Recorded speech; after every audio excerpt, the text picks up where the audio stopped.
Hey there, fellow philosophy enthusiasts. As people who appreciate a well-constructed argument, we get that even our most abstract ideas often have roots in how we perceive the physical world around us. Yeah, absolutely. The tangible stuff, the stuff we bump into every day. Right. And today, we're going to dig into those roots. We're taking a deep dive into the natural philosophy of one of the giants, Ibn Sina, better known to many as Avicenna, 11th century, a towering figure in the history of thought. A real bridge builder when it comes to intellectual traditions. I mean, Avicenna took the whole legacy of Greek thought, Plato, Aristotle, the Neoplatonists, and brought it into dialogue with Islamic thought, especially what was developing in the Kalam tradition.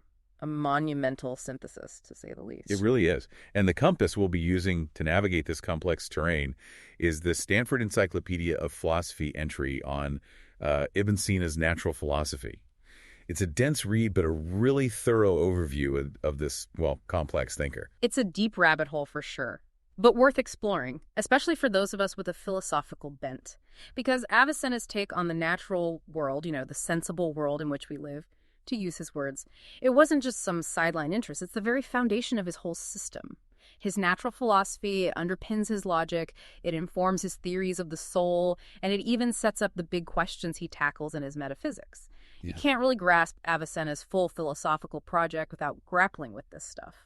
So that's our mission today, to extract the core of Avicenna's understanding of the physical world. And we'll be doing it with our philosophical lenses firmly in place. All right, let's start with the basics. Where did Avicenna even begin his inquiry into nature? What was he looking at? Well, he took his cue from Aristotle, naturally. For both of them, natural philosophy was all about studying body insofar as it is subject to motion. So you're looking at the principles that govern change and stability in the material realm. And from there, as the Stanford Encyclopedia entry maps out, he branches out into all sorts of specific areas of study. I mean, it's impressive. Oh yeah, he covered everything. I mean, from the grand scheme of the heavens and the earth down to the nitty-gritty of how things come to be and pass away. The whole interplay of forces, like how things heat up or cool down. He even delved into areas like, meteorology, the study of the soul, and the natural histories of plants and animals. It's a pretty comprehensive vision of the physical world. Vast, that's a good word for it. But we'll be sticking to the core here, to the general principles underlying everything else, especially the parts that would appeal to a philosophical mind. Now, following Aristotle again, to really understand something, Avicenna believed you had to grasp its causes. He worked within that classical framework of the four causes: material, formal, agent, or efficient if you prefer, and final, fundamental stuff. The bedrock of explanation. Right, so material cause is what a thing is made of. Formal cause is its essence, what makes it that specific thing and not something else. Agent cause is whatever brings the thing about or changes it.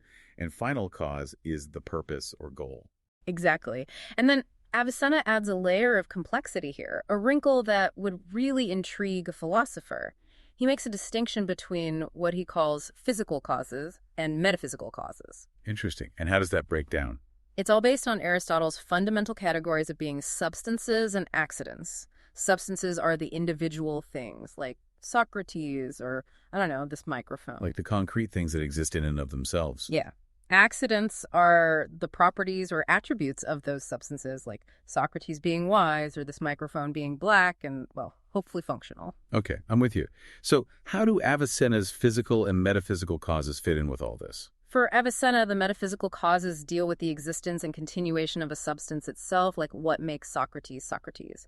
The physical causes, on the other hand, they're about changes in a substance's accidents, its qualities, how big or small it is, where it's located, that kind of thing. Okay, I think I see where you're going with this.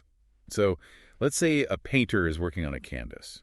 They're the physical agent cause, right? They're making changes to the canvas's color, texture, maybe even its shape. Right, exactly. But the painter isn't responsible for the canvas's existence as a canvas in the first place. They didn't make the canvas from scratch. Right. They just changed the way it looks. Exactly. And to push it further, Avicenna brings in the concept of the giver of forms. Now, this is a separate, immaterial agent, something beyond the physical realm, and this agent is responsible for giving each substance its specific form, the form that makes it the kind of thing it is. Think of it as the ultimate sculptor, shaping reality at its most fundamental level. Okay, so we have these layers of causation. But for any change or motion to happen in the first place, Avicenna points to three components. Drawing from Aristotle here, he talks about the form the thing acquires, the matter that receives that form, and then the initial absence of that form in the matter, what he calls privation.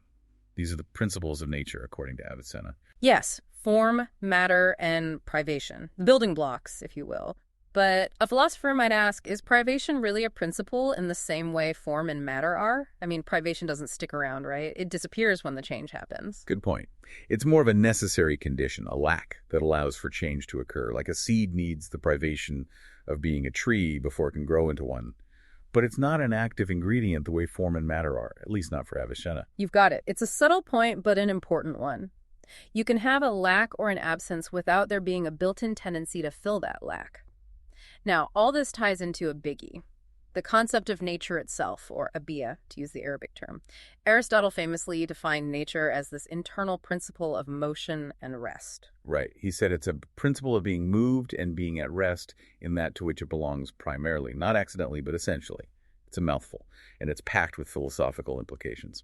It is, and Avicenna being Avicenna, he really dissects this definition. He starts by saying that actions and motions can come from outside a thing, like when something bumps into it, makes it move. But they can also come from within the thing itself, like a seed, right? Something inside a seed makes it sprout. It's not just being pushed around by the wind. Right, so there's external influence and then there's internal drive, you could say. Exactly. And then he adds two more criteria to classify these internal motions and actions. He asks, first, do they involve volition or choice? And second, are they uniform or non-uniform? Interesting. So you end up with 4 possible combinations there. Precisely. And that's how Avicenna gets to his 4 categories. You have the animal soul that's responsible for voluntary, non-uniform actions. Think of all the different things animals can do. Then there's the plant soul governing growth and other processes in plants, which are non-voluntary and also non-uniform. Makes sense. Yeah. What about the other 2? Well, the third one is the celestial soul. That's associated with the heavens, their eternal uniform motion. And finally, there's nature itself, responsible for all those non-voluntary uniform motions in the physical world, like a rock falling to the ground or fire rising up. It's the built-in tendency of things to behave in certain ways. Okay, so we've got this neat 4-part system. But did Avicenna just accept the existence of these natures without any pushback? He seems like the kind of guy who'd question everything. Oh, absolutely. And he did. He raised a very important philosophical question. Just because we observe motions that seem to originate from within things, does that really prove there are internal causes or natures at work? It could be, he argues, that there's something else going on, something more fundamental causing those motions. Right, like we might think the magnet is pulling the iron filings towards it, but maybe there's some underlying force or principle we're not seeing. Exactly. And this is where we run into a major debate between philosophers like Avicenna and thinkers from the Kalam tradition, a real clash of perspectives. So, the Kalam theologians, they weren't too keen on these inherent natures, were they? Not exactly. They had a powerful critique, and it's still relevant to philosophical discussions of causality even today. They argued that just because we see things happening together regularly, it doesn't mean one causes the other. Right. Correlation doesn't equal causation. You got it. The Kalam thinkers, people like al-Baqillani and al-Ghazali, they said that seeing fire consistently followed by burning doesn't necessarily prove that fire has an inherent nature to burn. It could just be God's habit, so to speak, to make those events follow each other. So they were basically questioning induction, the idea that we can infer causal relationships from observing regular patterns, centuries before Hume made it famous. Exactly. And their second point was even more theologically charged. They argued that if God is truly all-powerful, then what need is there for these secondary causes or natures in the first place? God could simply be directly causing everything. So, to them, saying that things have inherent powers to act in certain ways takes away from God's absolute power. Yeah. It's like saying God needs helpers to run the universe. Exactly. Now, Avicenna does address the existence of natures in his metaphysics, and he offers arguments to support their reality. But within the realm of natural philosophy, he basically says, look, it's not our job here to definitively prove that natures exist. That's the job of metaphysics. So he goes ahead and assumes they do and investigates how they work. Pragmatic approach. Now, the Stanford entry points out this fascinating ambiguity in Aristotle's own understanding of nature. Is it primarily an active force that causes things to move and change, or is it more of a passive principle that explains why a thing is susceptible to being moved and changed in certain ways? Yeah, it's a real head scratcher, and it sparked a lot of debate among the later Greek commentators. And of course, it influenced Avicenna. I mean, sometimes Aristotle seems to be saying nature has both active and passive aspects. But then in his physics, he really stresses the idea that anything that's moved has to be moved by something else, which leads to his argument for an unmoved mover. So there's this tension, this back and forth between nature being the mover and being the thing that's moved. How did Avicenna make sense of all this? Well, he did what Avicenna does. He got very, very precise with his language. He looked closely at that key phrase in Aristotle's definition, a principle of motion. For Avicenna, that meant an active, efficient cause that makes something else move. And by primary, he meant that this cause doesn't need any other intermediary causes to do its thing. Okay, so he's leaning towards the active side of things there. What about the passive side? He gets there by looking at the word essentially. He argues that essentially has two different meanings in this context. It can mean essentially relative to the mover, like the thing's nature is what makes it act in a certain way. But it can also mean essentially relative to the thing that's moved, like the thing is inherently disposed to undergo certain kinds of changes. Okay, I think I'm following. So by distinguishing between these two ways of understanding essentially, Avicenna manages to accommodate both the active and the passive aspects of nature. Precisely. So for Avicenna, a substance's nature is both the immediate cause of its typical behaviors, that's the active side, and the underlying reason why it's susceptible to those specific kinds of changes, that's the passive side. Got it. So Avicenna's got a very nuanced view of what nature is. And this leads us to a debate that's been going on for, well, forever. The question of whether physical reality is ultimately continuous or made up of indivisible particles, atoms. This was a huge point of contention back in the medieval period. Huge. Avicenna starts by looking at a sensible body, something we can perceive with our senses, and he sees it as an aggregation of parts. And then he considers all the possibilities. Does it have actual parts, or is it fundamentally partless? And if it does have parts, are those parts finite in number or infinite? So he's systematically working through the options. Did he settle on an answer? Oh yeah, he did. First, he throws out the idea of an infinite number of actually existing parts within a finite body. Some thinkers, like Al-Na'am, believed this was possible, but Avicenna argued it was logically absurd. I mean, how could you have an infinite number of things within something finite? The ratios would be all messed up. Makes sense. So no actual infinities when it comes to the parts of a physical object. Right.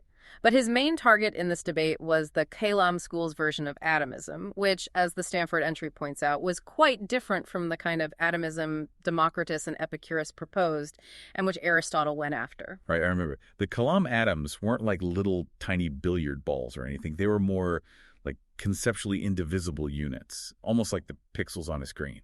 That's a good way to put it. It's what scholars sometimes call pixelated atomism. And for the atomists, this idea had some appeal. They argued, an actual infinity is impossible, and if you analyze potentiality, well, potential division implies there's an agent that could actually do that dividing. So they say, if a body is potentially infinitely divisible, then an infinitely powerful agent like God could actually carry out that division, and you'd end up with an actual infinity of parts. Impossible. Right, because an actual infinity is a no-no. So they say there have to be these ultimate indivisible bits of matter to avoid that contradiction. Exactly.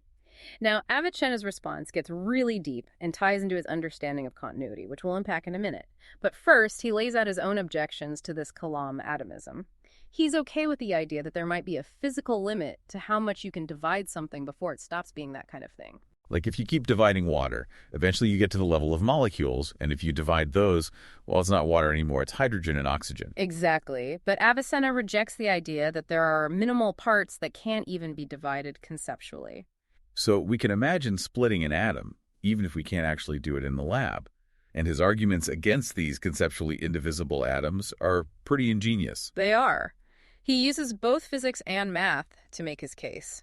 One thought experiment he proposes, and it's so simple yet effective, involves imagining a sheet of these indivisible atoms between you and the sun. Now, if each atom has a side facing the sun and a side facing you, well, that means there are distinct parts within something that's supposed to be indivisible. Contradiction. Clever. It's like he's setting a trap and then watching the atomists fall right into it. Exactly. And then he goes after them with math. He argues that atomism just doesn't square with Euclidean geometry, especially when it comes to things like incommensurable magnitudes and the Pythagorean theorem. Ah, yes, that good old Theo. What was his argument there? Imagine a right triangle, a nice isosceles one, sitting on a grid of atoms like a chessboard. If space is fundamentally made up of these indivisible units, then the hypotenuse of that triangle, when you calculate it using the Pythagorean theorem, it won't line up neatly with the atomic grid. Right, because the square root of 2 is irrational. It goes on forever. Exactly. So Avicenna's point is this mismatch shows that atomistic space, with its discrete units, is incompatible with the continuous nature of geometry as we understand it. He's firmly on the side of continuity. Makes sense. So, having demolished atomism, Avicenna then needs to explain his own view of continuous bodies. How does he do that? He turns to Aristotle, of course, who actually offered not one, but three different definitions of continuity. Oh, right. I remember those. Aristotle talked about something being continuous if it's always divisible, if its extremities are one and the same, and if it's joined together at a common boundary. Exactly. And Avicenna, being Avicenna, he points out that being continuous is being used in three different ways here. It's an equivocal term. So he's saying we need to be careful with our definitions. Always. And he argues that only that third definition, the one about having a common boundary, really captures the essence of what it means for something to be continuous. Okay, so what about that first definition, the one about always being divisible? He doesn't reject it entirely, but he sees it as a consequence of continuity, not the definition itself. For Avicenna, a continuous body doesn't have any actually existing parts. We can divide it conceptually, like imagine cutting a line in half, but those divisions are just mental constructs. They don't represent real physical separations within the line itself. It's still a unified whole. So those parts we imagine, they're not really there. They're just products of our minds. Exactly. If they were real, we'd run into that problem of having an actual infinity of parts within a finite thing. And for Avicenna and for most Aristotelians, that's a big no-no. Now, this brings us to Avicenna's understanding of how bodies are put together, their form-matter constitution, and how it relates to continuity. Okay, let's unpack that. Avicenna says there's this thing called prime matter. It's completely passive. It doesn't have any qualities of its own. It's pure potential, really. And then you have the form of corporeality, which gives prime matter extension and the potential to be divided. So prime matter is like this shapeless, formless stuff. And the form of corporeality gives it, well, bodiness. Exactly. It makes it extended in space, it gives it dimensions, but it's still indeterminate. It's not any specific kind of body yet. Then along comes the species form. That's what gives the body its specific shape, its qualities. It makes it a cat or a tree or a rock. It makes it one individual thing. Precisely. So the species form makes it actually one, but it's the form of corporeality underneath that makes it potentially many. Because it can be divided, at least conceptually. Exactly. And this is how Avicenna explains infinite divisibility. It's not that the body actually has an infinite number of parts tucked away inside it. It's that the matter, because of the form of corporeality, is indefinitely extensible. I see. So it's like that meter stick example. I can keep imagining dividing it in half and in half again and again, but it's still one stick until I physically break it. You got it. And this addresses that Coulomb argument we talked about earlier, the one where they say a potential infinity of divisions would lead to an actual infinity. Avicenna is saying, hold on, a potential infinity doesn't have to be realized all at once. Okay, so that's continuity for Avicenna. Now, with all that under our belts, let's talk about infinity itself, the big I. Avicenna, following Aristotle, defines infinity as that which, whatever you take from it, you always find something outside of it. Classic definition. And while he accepts potential infinities, like an unending sequence of numbers, he rejects actual infinities in the physical world. So no infinitely large objects or an infinite number of things all existing at the same time. Which puts him at odds with the Coulomb thinkers, right? Right. For them, only God could be truly infinite. Avicenna, on the other hand, he gives us a bunch of arguments against actual infinity in the material realm. The Stanford entry highlights one that's particularly interesting. It involves imagining two rays that extend infinitely, forming an angle. Okay, I'm picturing it. Two lines going on forever. Right. Now, Avicenna's argument is the space between those rays, it has to be both finite and infinite at the same time, which is obviously a contradiction. It's finite because it's an angle, but infinite because the rays themselves go on forever. Ah, I see. Clever. Does anyone challenge this argument? Oh, yeah, there was definitely pushback. Later Islamic philosophers, people like Abu al-Barakat al-Baghdadi and al-Qazwini, they weren't buying it. But it shows how Avicenna was wrestling with these really fundamental concepts. He was a real philosophical heavyweight. So where did he land on the shape and structure of the universe? Well, he concludes that physical space has to be finite. And if space is finite, then everything in it must have a shape. And when it comes to the cosmos, the whole shebang, he argues it must be spherical. Spherical, huh? Why spherical? He bases it on the idea that the heavenly bodies are all fundamentally the same kind of thing. They're homogeneous. And if they're perfectly uniform, he reasons, they can't have different parts like straight lines or angles. Everything has to be curved. So, a sphere. Makes sense. And where does the Earth fit into all this? Well, he follows Ptolemy here. He puts the Earth right at the center of this finite spherical cosmos. Okay, so we've got a finite spherical universe with the Earth at the center. Now let's zoom in a bit. What about the basic building blocks of this universe? The elements. Avicenna defines elements as, well, simple bodies. They're not made up of other kinds of bodies, but they're still combinations of form and matter. So they're the simplest things, but not absolutely simple, right? They're still form and matter. Right. Now, Avicenna classifies these elements based on their natural motions, how they move when they're not being acted upon by something else. So you've got motion around the center, that's for the heavenly bodies. Then there's motion toward the center and motion away from the center, that's for the earthly elements. Right, up and down. Yep. And he views circular motion, the motion of the heavens, as the most fundamental kind, most perfect. It doesn't have a contrary, It's just eternal and unchanging. Okay, so what about those earthly elements? For those, Avicenna introduces the idea of fundamental qualities. You've got hot and cold, those are the active qualities. And then wet and dry, those are the passive ones. And he uses these qualities to define the four classical elements, right? Yeah. Earth, air, fire, and water. Exactly. Fire is hot and dry and has an absolute tendency to move upwards. Air is hot and wet and also tends to move upwards, but it's relative. Water is cool and wet and tends to move downwards, again, relatively. And then earth is cool and dry and has an absolute tendency to move downwards. The basic building blocks of the world. Now, within this elemental framework, Avicenna introduces another interesting concept: natural minimums. Essentially, he's saying there's a limit to how much you can divide a substance before it stops being that substance. Right. It's connected to that earlier discussion about divisibility. He rejected the idea of conceptually indivisible atoms, but he says there are these physical limits, these natural minimums, like there's a point beyond which you can't divide water and still have water. So there's a kind of lower threshold for the existence of each element. Did he offer any arguments to support this idea of natural minimums? Oh, yeah, he did. He uses the example of water surrounded by hot air. He says, imagine you keep reducing the amount of water. Eventually, there's going to be a point where the surrounding heat overcomes the water's coolness, and the water turns into air. That transformation, Avicenna argues, shows that there's a natural limit to how much you can divide water and still have water. Interesting. It's like there's this point where the form of water can no longer hold its own against the surrounding forces. Exactly. Now, all this talk of change and transformation, it leads us right into the heart of natural philosophy, emotion. Right. We started by saying that physics, for Avicenna, is all about body and motion. So, how did he define motion? He took Aristotle's definition, motion, as the entelecheia of potential, and, well, he Avicennified it. In the Arabic translation, entelecheia became kamal, which means perfection or completion. Okay, so there's this idea of motion as a kind of unfolding of potential.